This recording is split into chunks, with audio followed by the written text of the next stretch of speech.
ಪ್ರತಿ ತಿಂಗಳು ಕೂಡ ಗೃಹಲಕ್ಷ್ಮಿ ಯೋಜನೆ ಹಣನ ಪಡ್ಕೋತಾ ಇದ್ದೀರಾ? ಹಾಗಾದರೆ ನಿಮ್ಗೆಲ್ಲರಿಗೂ ಕೂಡ ಒಂದು ಭರ್ಜರಿ ಗುಡ್ ನ್ಯೂಸ್ ಬಂದಿದೆ. ಆ ಒಂದು ಗುಡ್ ನ್ಯೂಸ್ನ ನಿಮಗೆ ವಿತ್ ಪ್ರೂಫ್ ಸಮೇತ ತಿಳಿಸ್ಕೊಡ್ತೀನಿ. ವಿಡಿಯೋನ ಕಂಪ್ಲೀಟಾಗಿ ನೋಡಿ. ಮತ್ತು ನೀವು ಕೆಲವು ಡೌಟ್ಸ್ಗಳನ್ನ ಕೇಳಿದ್ರೆ ಗೃಹಲಕ್ಷ್ಮಿ ಯೋಜನೆ ಬಗ್ಗೆ, ಅದ್ರ ಬಗ್ಗೆ ಕೂಡ ಕ್ಲಾರಿಫಿಕೇಷನ್ ಕೊಡ್ತೀನಿ.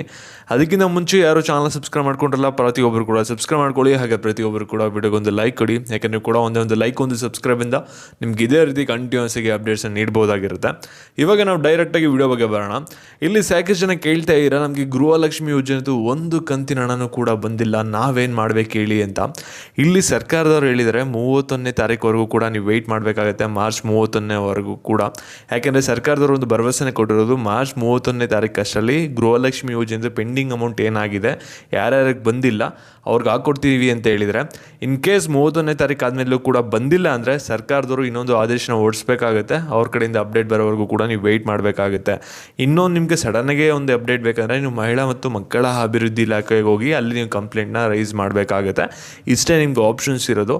ನಿಮಗೆ ಯಾವುದೇ ಥರದ ಹೆಲ್ಪ್ಲೈನ್ ಆಗಿರಲಿ ಯಾವುದು ಕೂಡ ವರ್ಕ್ ಆಗ್ತಾಯಿಲ್ಲ, ಆನ್ಲೈನಲ್ಲಿ ಯಾವುದೇ ಥರದ ರಿಪೋರ್ಟ್ ಮಾಡೋಕ್ಕೆ ಏನು ಕೂಡ ಬಿಟ್ಟಿಲ್ಲ. ನಿಮ್ಗೆ 2 ಆಪ್ಷನ್ ಇದೆ, ಅದನ್ನ ನೀವು ಯೂಸ್ ಮಾಡ್ಕೋಬೇಕಾಗುತ್ತೆ. ಮತ್ತು ನೀವು ಸಾಕಷ್ಟು ಜನ ಗೃಹಲಕ್ಷ್ಮಿ ಯೋಜನೆದು 6ನೇ ಕಂತಿನ ಹಣ ಬಂದಿಲ್ಲ ಅಂತ ಕೆಲವರು ಹೇಳ್ತಾ ಇದ್ದೀರಾ, ಕೆಲವರು ನಮಗೆ ಗೃಹಲಕ್ಷ್ಮಿ ಯೋಜನೆದು 7ನೇ ಕಂತಿನ ಹಣ ಬಂದಿಲ್ಲ ಅಂತ ಹೇಳ್ತಾ ಇದ್ದೀರಾ. ಇಲ್ಲಿ ನಿಮಗೆ ಯಾರ್ಯಾರಿಗೆ ಹಣ ಬಂದಿಲ್ಲ ನಿಮ್ಗೆ ಎಲ್ಲರಿಗೂ ಕೂಡ ಒಂಥರ ಗುಡ್ ನ್ಯೂಸ್ ಅಂತಲೇ ಹೇಳ್ಬೋದು.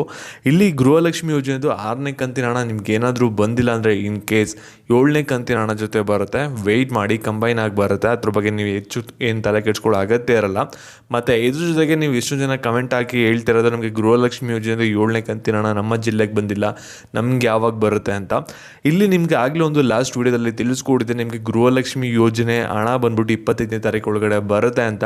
ಮತ್ತು ಸಾಕಷ್ಟು ಜನ ಇವಾಗ ನೋಡ್ಬೋದು, ನಿಮಗೆ ಸ್ಕ್ರೀನ್ಶಾಟ್ ಕೂಡ ಹಾಕಿದ್ದೀನಿ. ನಿಮ್ಗೆಲ್ಲರಿಗೂ ಕೂಡ ಗುಡ್ ನ್ಯೂಸ್ ಏನಪ್ಪ ಅಂದರೆ, ಇಲ್ಲಿ ಗೃಹಲಕ್ಷ್ಮಿ ಯೋಜನೆದು 7ನೇ ಕಂತಿನ ಹಣ ಎಷ್ಟೊಂದು ಜನಕ್ಕೆ ಆಗಲೇ ಬರೋಕ್ಕೆ ಶುರು ಆಗಿದೆ. ಇವಾಗ ವಿಡಿಯೋ ನೀವು ಯಾರ್ಯಾರು ನೋಡ್ತಾ ಇದ್ದೀರಾ, ನಿಮ್ಗೇನಾದರೂ ಗೃಹಲಕ್ಷ್ಮಿ ಯೋಜನೆದು 7ನೇ ಕಂತಿನ ಹಣ ಬಂದಿದೆ ಅಂದರೆ ನೀವು ಕೂಡ ಕಮೆಂಟ್ ಮಾಡಿ ತಿಳಿಸಿ ಬಂದಿದೆ ಅಂತ. ಅದರಿಂದ ಬೇರೆಯವ್ರಿಗೂ ಕೂಡ ಗೊತ್ತಾಗುತ್ತೆ. ಅಂದರೆ ಇವಾಗ ಗೃಹಲಕ್ಷ್ಮಿ ಯೋಜನೆದು 7ನೇ ಕಂತಿನ ಹಣ ಬಂದ್ಬಿಟ್ಟು ಜನರಿಗೆ ಎಲ್ಲರಿಗೂ ಕೂಡ ಬರೋಕ್ಕೆ ಶುರು ಆಗಿದೆ. ನಿಮ್ಗೇನಾದರೂ ಇನ್ ಕೇಸ್ ಬಂದಿಲ್ಲ ಅಂದರೆ ಏನಾಗುತ್ತೆ ಅಂದರೆ, ಈ ತಿಂಗಳು ರಿಸೀವ್ ಮಾಡ್ಕೊಳ್ಳೋದು ಸ್ವಲ್ಪ ಜನ ಮಾತ್ರ. ಅಂದರೆ 30ರಿಂದ 50% ಜನ ಗೃಹಲಕ್ಷ್ಮಿ ಯೋಜನೆದು 7ನೇ ಕಂತಿನ ಹಣ ರಿಸೀವ್ ಮಾಡ್ಕೋತಾರೆ. ಮತ್ತು ಮಿಕ್ಕಿದ 50% ಜನ ನಿಮ್ಗೆ ಏನಾಗುತ್ತೆ ಅಂದರೆ ಮುಂದಿನ ತಿಂಗಳು ನೀವು ರಿಸೀವ್ ಮಾಡ್ಕೋತೀರಾ ಗೃಹಲಕ್ಷ್ಮಿ ಯೋಜನೆದು 7ನೇ ಕಂತಿನ ಹಣ. ಇವಾಗ 7ನೇ ಕಂತಿನ ಹಣ ಬಂದ್ಬಿಟ್ಟು ಎಲ್ಲರ ಖಾತೆಗೆ ಕೂಡ ಬರೋಕ್ಕೆ ಶುರು ಆಗಿದೆ. ಇನ್ ಕೇಸ್ ನಿಮ್ಮ ಖಾತೆಗೆ ಇನ್ನೂ 7ನೇ ಕಂತಿನ ಹಣ ಬಂದಿಲ್ಲ ಅಂದರೆ ಕೇವಲ ಕೆಲವು ದಿನಗಳಲ್ಲಿ ನಿಮ್ಮ ಖಾತೆಗೂ ಕೂಡ ಗೃಹಲಕ್ಷ್ಮಿ ಯೋಜನೆ 7ನೇ ಕಂತಿನ ಹಣ 2,000 ರೂಪಾಯಿ ಬರುತ್ತೆ. ವೆಯ್ಟ್ ಮಾಡಿ.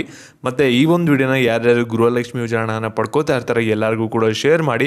ಮತ್ತು ಇದೇ ರೀತಿ ಅಪ್ಡೇಟ್ಸ್ಗಾಗಿ ಚಾನಲ್ನ ಸಬ್ಸ್ಕ್ರೈಬ್ ಮಾಡಿಕೊಂಡು ವಿಡಿಯೋಗೊಂದು ಲೈಕ್ ಕೊಡಿ. ಧನ್ಯವಾದ.